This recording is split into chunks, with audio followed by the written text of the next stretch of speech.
lunch thing she likes to bring back with her. All great stories that has contained her pandemic life. Our stand-up comedian for this evening, Yay! Elizabeth O'Neill.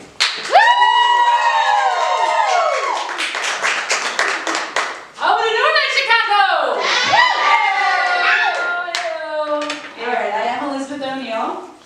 Happy to be here, happy to be alive. We survived, we survived. My name did not though, so I do still go by Elizabeth O'Neill on stage, but I had a child, and my deal with my husband was that if we had a child, I would change my name to his name, you know, for simplification for others in the government and whatnot. So I'm now Elizabeth Smart, right? 2 T's, because we're smarter, that's the family thing. He's not a comedian, believe it or not.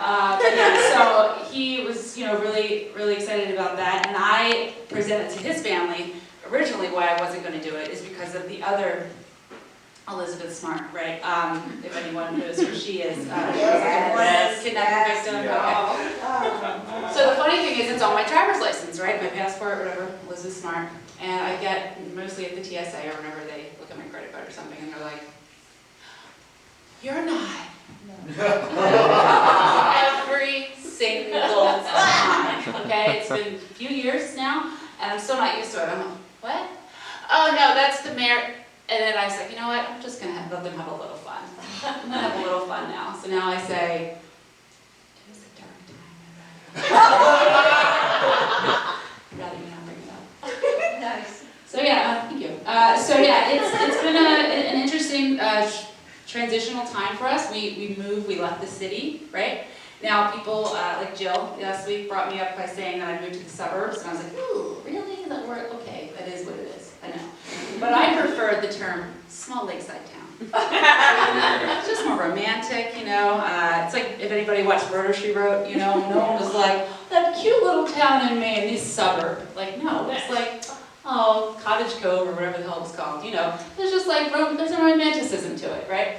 So the funny thing is, there's a real transition. So the first night we get there, we move to the North Shore, and it's very quiet, it's very safe, and it's very dark.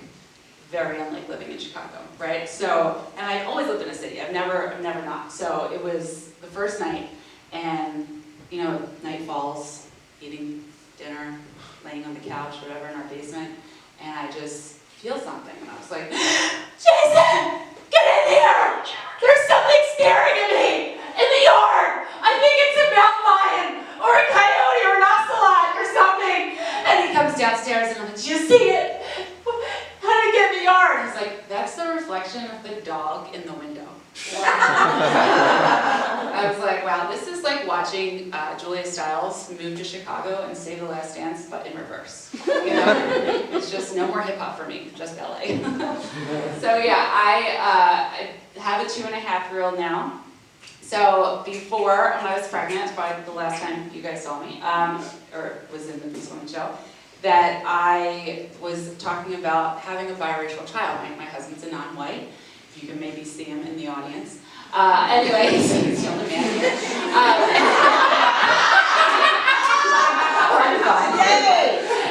But everyone says when you're having a biracial child, like, oh, they're gonna be gorgeous. They're so lucky. You're gonna have such a beautiful baby. That's a lot of pressure, you know?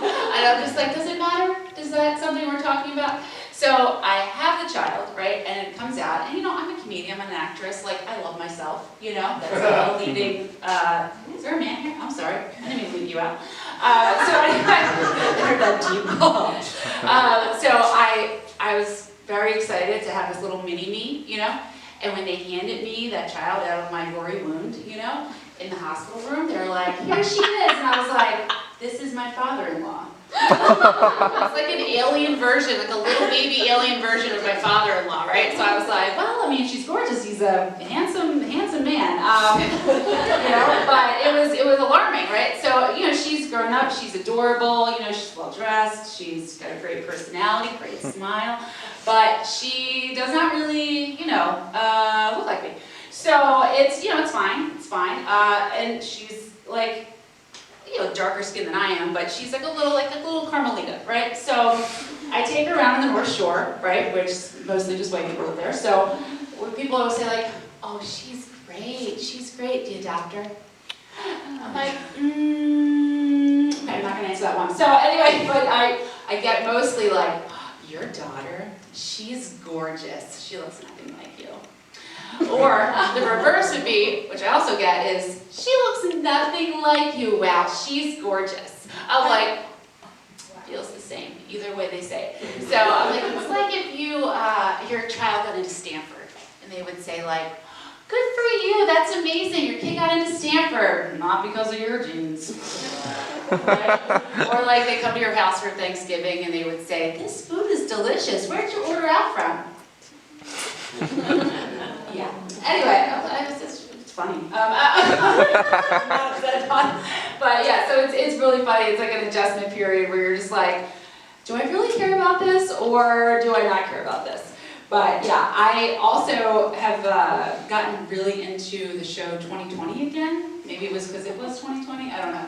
But during the pandemic, just a lot of time by yourself, thinking about what might happen to you, And 2020 was like, well, it's not as bad as that, Do you guys watch the show? Anyone? Any fans? Any fans? The 90s, the 80s, huge fans, Barbara Walters? It's been on since before I was born, which I learned while I was writing this show. So, yeah, it came on in the late 70s, and it's been going strong, if you consider just me and probably like 20 other women in the country watching it. But it's usually, about a nice girl named Cindy. She lives in a small town. She's got everything going for her, beautiful family, like up-and-coming career. It's just that one night she went to bed and then she didn't wake up the next day, because she was found by some like lonely fisherman and she just didn't have a torso, Somehow I find this comforting, right? Because I've always lived in a city, and the victims never live in a city. They're always in some kind of like, small lakeside town. So now here I am. And my husband, every time he comes home, he's like, and I'm watching the show because I usually watch it by myself. And I don't know, I find it comforting. And he's like, why are you watching this? Are you trying to get plans on how to kill me and get away with it? I'm like, the thing is he doesn't understand is I'm watching it for tips on how not to get killed by him. Or really anyone. I've had a lot of opportunities. I think I dreamt of this as like a little girl watching the show. Like, am I going to end up on this show? Is this going to happen for me? I don't know. I'm still here, so it hasn't happened yet.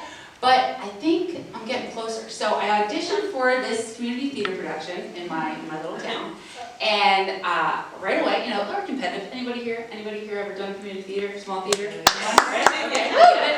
All right, so I go to audition, and it's like very, very casual. You go, like the other auditionees are like in the room, And this, I sing my song, and this woman, I get off the stage, and the lady's like, basic alto, huh?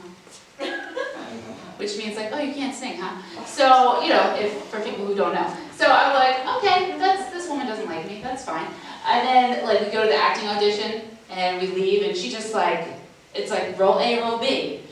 Pick whatever one you want to read, they say, and I'm like, oh, I'll do A. Well, I want to do A, but it's fine. I'm like, okay, can't wait to end up in her basement, So, anyways, we go to the dancing audition. It's really simple, And she messed up or something, and she comes up to me while they're putting the music on to perform. She's like, I've been doing this show for 10 years. They know I can dance. I was like, cool. So then the choreographer's like, hey, Elizabeth, great to meet you. You're a great dancer. And I was like, thanks. And the lady goes, yeah, isn't she perfect? She does everything so well. We love her. Oh my God, so glad to have you, Elizabeth. Basement, ending up in her basement. So, anyways, the show goes on. Like 3 months rehearsal, shows, whatever. Everything's fine. We're like, she's just like a contrarian person. She's like that. So I was like, kind of get over it. I'm like, all right. I should mention she kind of looks like a disgruntled teapot, so it kind of adds to the threatening part of it. But I can say that because she's mean. But so I leave the show last night, right? I'm like walking out, and I see this like squirrely little man like hanging out by the stage door, and just waiting. And he's like, "Hey, are really enjoyed watching you dance today. I could have enjoyed you watching all night. I could have enjoyed watching you dance all night long. I was like, great. Thanks for coming to the show. I mean, you guys probably understand, there's always like that one creeper, just like, really like seeing you take your top off tonight, you know, whatever. So I'm like, okay, great, that's great. That was a burlesque joke. Anyway. So anyway, so I'm trying to leave, and he's like, so you do stand-up, improv, yeah? I really would love to just like come watch you sometime again, and like maybe just sit down and really just talk about it with you. I was like, okay, well, I'll send out a newsletter to the cast or something. I don't know, I'll see you later. And then I'm like, oh, you know what, before I leave, like, what's your name? Like, I'm sorry, I didn't get your name. He's like, oh, sorry, I'm Brad, Carol's husband. Carol's the disgruntled teapot. Again, I use her name because she's mean. So I was like, get in my car, and I'm just like, okay, well, this fall, next episode of 2020, other Elizabeth Smart will be premiering. So just so you guys know, that's where I'm going to be, in Carol's basement. Thank you guys so much.